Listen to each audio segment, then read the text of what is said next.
हर रोज एक नई कहानी देखने के लिए चैनल को सब्सक्राइब करें और बेल आइकन को दबाना ना भूलें। नेहा और करण एक छोटे से गांव में रहा करते थे।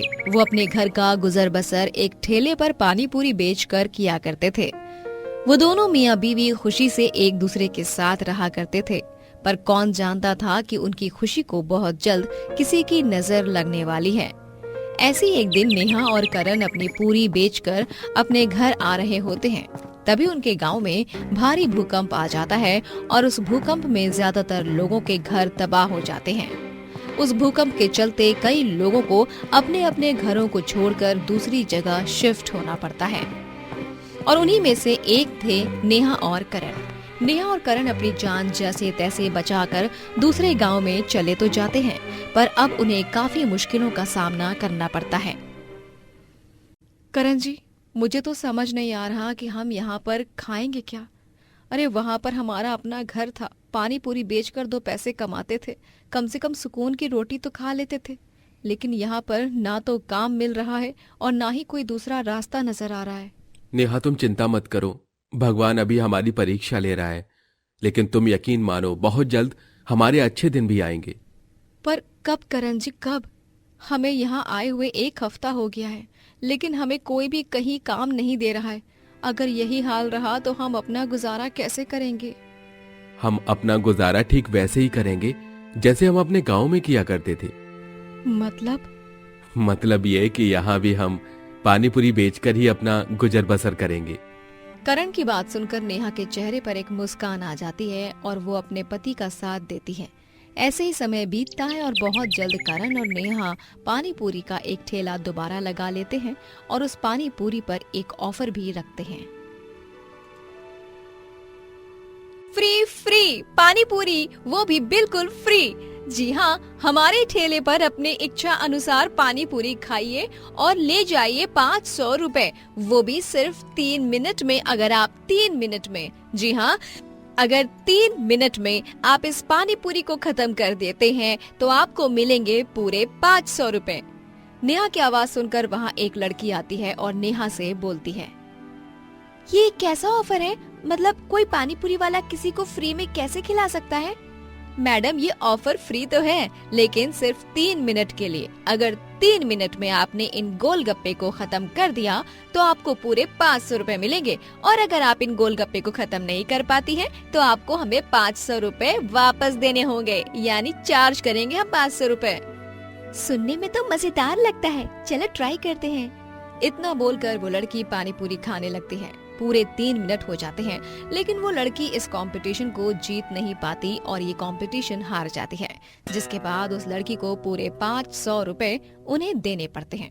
इसी तरह काफी ग्राहक नेहा और करण के पास आते हैं और अपने पैसे हार जाते हैं। कुछ घंटे बाद शाम हो जाती है। शाम को नेहा और करण जब अपने घर जाते हैं तो वो पैसों को गिनते हुए खुश हो जाते हैं। देखा नेहा, मैंने तुमसे कहा था ना कि हम अपने पुराने काम को दोबारा चालू करेंगे, और देखो दोबारा काम करने पर हमें कितना मुनाफा हुआ है। बात तो तुम बिल्कुल सही बोल रहे हो। आपस में बात करने के बाद नेहा और करण खाना खाते हैं और सो जाते हैं। अगले दिन वो फिर वही कंपटीशन रखते हैं और इस बार भी उन्हें काफी मुनाफा होता है। ऐसे ही समय बीतता है और बीतते समय के साथ नेहा और करण का ठेला वहाँ काफी अच्छे से जम जाता है। पर नेहा और करण की कामयाबी देख वहाँ की एक बुढ़िया खुश नहीं थी, क्योंकि जब से करण और नेहा ने अपनी पानी पूरी की दुकान उस बुढ़िया की दुकान के सामने लगाई थी, तब से उस बुढ़िया की कमाई कम हो चुकी थी। बहुत कम दिनों में बहुत सारे पैसे कमा लिए इन दोनों ने, लेकिन अब नहीं। अब मैं इन्हें बताऊंगी कि दूसरों की रोजी रोटी पर लात मारना किसे कहते हैं। जब से ये दोनों यहाँ आए हैं तब से मेरी कमाई तो ठप ही हो गई है, लेकिन अब और नहीं, मैं इन लोगों को और यहाँ टिकने नहीं दूंगी। इतना बोलकर वो बुढ़िया मुस्कुराती है और अपनी दुकान में वापस चली जाती है। देर रात वो बुढ़िया नेहा और करण की पानी पूरी में कुछ मिलाती है और वहाँ से मुस्कुराते हुए अपने घर चली जाती है। अगले दिन करण और नेहा एक बार फिर पानी पूरी बेचने लगते हैं और इस बार भी उन दोनों की काफी अच्छी कमाई होती है। नेहा बेटा, मानना पड़ेगा, भले ही हम तेरे इस 3 मिनट वाले चैलेंज में हार जाते हैं, लेकिन तेरी पानी पूरी में कभी कोई खराबी नहीं आती है। बल्कि हमें तो पानी पूरी जो है तेरी वो बहुत पसंद आती है। उस औरत की तारीफ सुन नेहा और करण काफी खुश होते हैं। तो वहीं दूर खड़ी वो बुढ़िया ये देख बहुत जलती है और खुद से कहती है, ऐसे कैसे हो सकता है? मैंने तो इनकी पानी पूरी में मिलावट की थी। मिलावट होने के बाद भी लोग सही सलामत कैसे हैं? ये बीमार क्यों नहीं पड़ रहे? बुढ़िया ये बात बोल ही रही थी कि तभी पीछे से एक आदमी आता है और बुढ़िया को बोलता है, वो इसलिए अम्मा, क्योंकि जब कल रात आप मुझे ये मिलावटी वाला सामान लेकर गई थी, तभी मुझे आपके ऊपर शक हो गया था और फिर मैंने आपका पीछा किया, जहां मैंने देखा कि आप नेहा और करण के पानी पूरी में मिलावट कर रही हैं। ये देख मुझे बहुत गुस्सा आया और आपके जाते ही मैंने करण और नेहा को सब कुछ बता दिया। ये तूने क्या कर दिया बेवकूफ? इनके आने की वजह से मेरा काम खराब हो रहा है। लोग मेरी दुकान पर नहीं आ रहे हैं। जब मैंने खुद की दुकान चलाने की सोची तो तूने किए कराए पर पानी फेर दिया। बुढ़िया और वो आदमी आपस में बात कर ही रहे होते हैं कि तभी पीछे से नेहा और करण उसके पास आते हैं और बोलते हैं, अम्मा, हमने आपके काम को खराब करने का तो जरा भी नहीं सोचा था। हमें तो कहीं कोई काम नहीं दे रहा था, इसीलिए हमने अपने पुराने काम को दोबारा शुरू किया है। लेकिन आपने तो जलन और द्वेष की भावना रख मेरी पानी पूरी में ही मिलावट कर दी।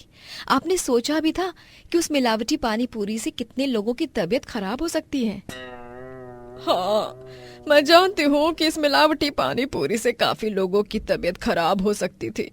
ये सब जानते हुए भी मैंने मिलावट की, क्योंकि मैं यही चाहती थी कि लोग बीमार पड़े तभी तो तुम दोनों जेल जाते और मैं यहाँ एक बार फिर अपनी दुकान का सामान बेच पाती।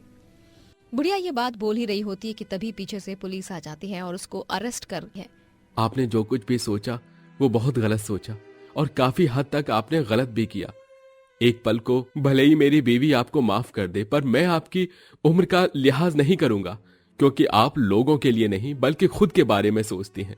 आप एक सेल्फिश औरत है जो अपने फायदे के लिए किसी को किसी भी हद तक का नुकसान पहुंचा सकती है। इंस्पेक्टर साहब, ले जाइए इन्हें। ये तुमने सही नहीं किया, मुझे जेल भिजवा रहे हो। अरे मुझे जेल भिजवाओगे तो मेरी दुकान का ख्याल कौन रखेगा? देखो मुझे माफ कर दो, मैं आगे से ऐसा कभी कुछ नहीं करूंगी। नहीं अम्मा जी, आपकी गलती माफी के लायक तो नहीं है। इतना बोलकर नेहा और करण वहां से चले जाते हैं। तो वहीं पुलिस भी उस बूढ़ी अम्मा को अपने साथ अरेस्ट करके ले जाती है।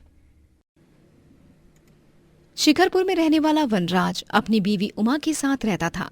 उसके पास 5 गाय थी और 5 गाय के सहारे गांव में उसका एक दुग्धालय था, जहां वो दूध, दही, मक्खन, पनीर और अन्य पदार्थ बेचता था।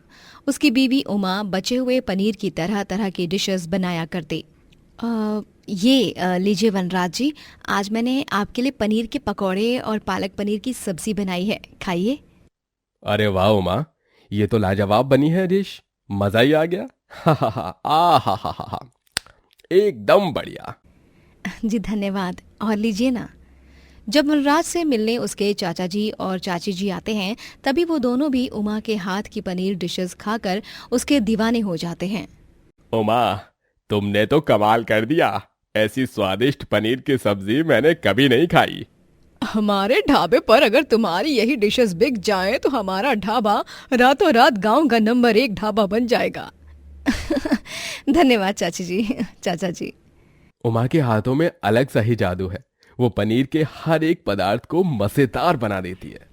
चाची जी और चाचा जी के गांव में एक ढाबा था, जहां वो दोनों खाना बनाकर बेचा करते। दिन ब दिन वनराज के डेयरी पर ज्यादा ग्राहक नहीं आ रहे थे और साथ ही उसकी 5 गाय में से 3 गाय की तबीयत लगातार खराब हुए जा रही थी। हे भगवान, न ज्यादा ग्राहक आ रहे हैं और ना ही मेरी तीनों गाय की तबीयत ठीक होने का नाम ले रही है। बस सब कुछ फिर से पहले जैसा हो जाए ईश्वर। पता नहीं किसकी नजर लग गई है। सब कुछ ठीक हो जाएगा जी, आप हिम्मत रखिए। उमा और वनराज बहुत चिंतित हो जाते हैं। डेयरी पर केवल इक्का दुक्का ग्राहक ही आ रहे थे। ऐसे में अब उमा और वनराज पर आर्थिक समस्याएं आने लगती हैं। अचानक से अब उमा के पिताजी की मृत्यु हो जाती है, जिस कारण अब उसकी बूढ़ी विधवा माँ जानकी उनके साथ ही रहने लगती है। उमा बिटिया, जमाई साहब, मैं कुछ काम करूंगी और तुम दोनों को पैसे दूंगी। नहीं नहीं माँ, ये आप कैसी बातें कर रही हो। हाँ माँ जी, आप आराम कीजिए, और ये परेशानी कोई बहुत बड़ी परेशानी नहीं है, सब कुछ ठीक हो जाएगा, देखना आप। हाँ हाँ जमाई साहब, यही चाहती हूँ मैं भी। जानकी देखती है कि उमा रोजाना बचे हुए दूध का पनीर बनाकर उसकी सब्जी बनाती है और पनीर से तरह तरह के व्यंजन बनाती है, जिसके बाद जानकी को एक बहुत ही बढ़िया सुझाव आता है। उमा बिटिया, क्यों ना तू और जमाई साहब दुग्धालय को बंद करके वहाँ अपना एक ढाबा खोल दो। ढाबा? हाँ हाँ ढाबा बिटिया, तू इतने स्वादिष्ट पनीर के डिशेस बनाती है, उन्हें बेचकर तू और जमाई साहब ढेर सारे पैसे कमा सकते हो। क्यों जमाई साहब, सही कह रही हूँ ना?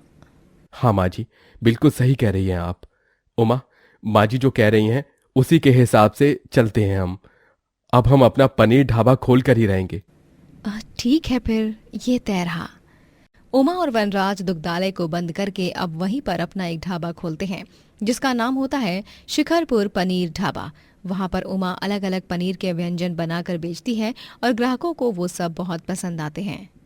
अरे वाह वाह वाह उमा बहन जी, क्या कढ़ाई पनीर बनाया है। हाँ, मजा ही आ गया। और ये मुगलई पनीर तो और भी उम्दा और कमाल का बना है भाई। ये पनीर ढाबा बेस्ट है बॉस। धन्यवाद भाई साहब। धीरे धीरे उमा और वनराज के अब पनीर ढाबा तरक्की करने लगता है और हर तरफ गांव में उनके ढाबे का ही बोलबाला होता है। और अब तो उनके पनीर ढाबे के बाहर ग्राहकों की लंबी लाइनें लगी होती हैं। ये सब देख वनराज के चाचा जी और चाची जी खूब जलते हैं, क्योंकि उनके ढाबे से ज्यादा गांव में वनराज और उमा के ढाबे की चर्चा हो रही थी। देख रहे हो ना जी आप, इन दोनों के पनीर ढाबे ने हमारी नाक में दम कर रखा है। लेकिन मैं इनके ढाबे को ज्यादा दिन तक टिकने नहीं दूंगा। मैं इनके ढाबे को और इनकी खुशियों को बर्बाद कर दूंगा। वनराज और उमा हमारे ढाबे से हमसे आगे कभी नहीं जा सकते, कभी नहीं। चाचा जी और चाची जी अब ठान लेते हैं कि वो दोनों उमा और वनराज के ढाबे को तबाह करके रख देंगे।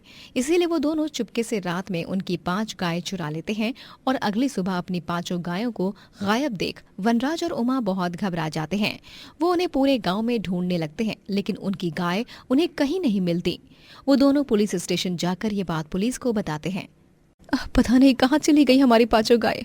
जरूर किसी मूर्ख नालायक चोर ने हमारी 5 गाय को चुराया है। हाँ उमा, तुम सही कह रही हो। अब हम गाय के दूध के बिना पनीर नहीं बना पाएंगे, और पनीर के बिना हमारा ढाबा वो कैसे चल पाएगा। मुझे तो कुछ समझ नहीं आ रहा है वनराज जी कि अब क्या कैसे होगा।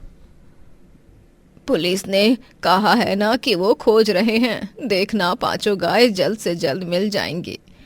मैं आशा करती हूँ कि ऐसा ही हो माँ जी। उमा और वनराज दोनों अब बाजार से पनीर खरीदकर पनीर की डिशेस बनाकर ढाबे में बेचने लगते हैं। उनका मुनाफा पहले से अब घट चुका था, लेकिन उनके पास अब खरीदा हुआ पनीर लाने के अलावा और कोई रास्ता नहीं था।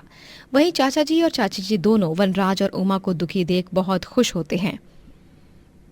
बेचारे वनराज और उमा, इन्हें तो खबर भी नहीं है कि इनकी 5 गाय हमने चुरा कर रखी है अपने पास। और नहीं तो क्या, अब देखना कैसे हम उन गायों के दूध से बने पनीर के व्यंजन बनाकर ग्राहकों को अपनी तरफ खींच लेते हैं। चाचा जी और चाची जी अब अपने ढाबे पर भी पनीर से बने डिशेस बेचने लगते हैं और अब सारे ग्राहक उनके ढाबे पर ही आने लगते हैं। ये देख उमा और वनराज को शक हो जाता है। उमा, अचानक से चाचा जी और चाची जी ने अपने ढाबे पर पनीर के सारे व्यंजन बनाना शुरू कर दिए हैं, और भी ठीक तभी जब से हमारी गाय चोरी हुई है। हाँ वनराज जी, आप सही कह रहे हैं। इसका मतलब ये है कि हमारी 5 गाय चाचा जी और चाची जी ने ही चुराई हैं।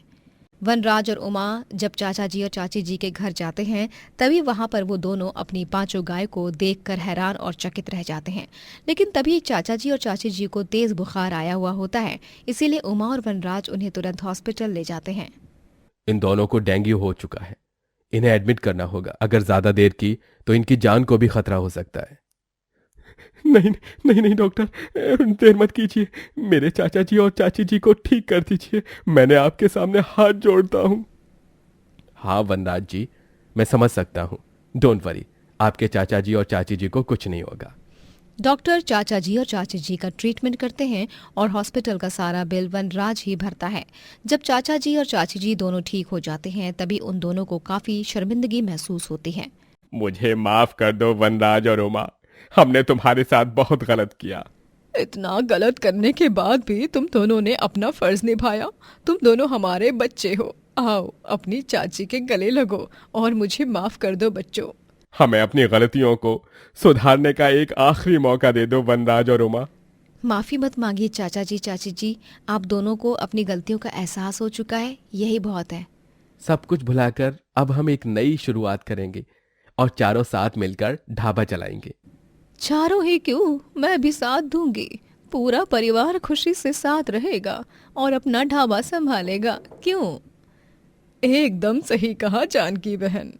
और इस तरह अंत में सब एक हो जाते हैं और अब वनराज और उमा पहले से भी बड़ा ढाबा खोलते हैं और वहां पर पूरा परिवार साथ में काम करता है और ढाबा खूब मशहूर हो जाता है। दोस्तों, अगर आपको ये कहानी पसंद आई तो लाइक करें, शेयर करें और कमेंट करके बताएं कि कहानी में आपको सबसे अच्छा क्या लगा।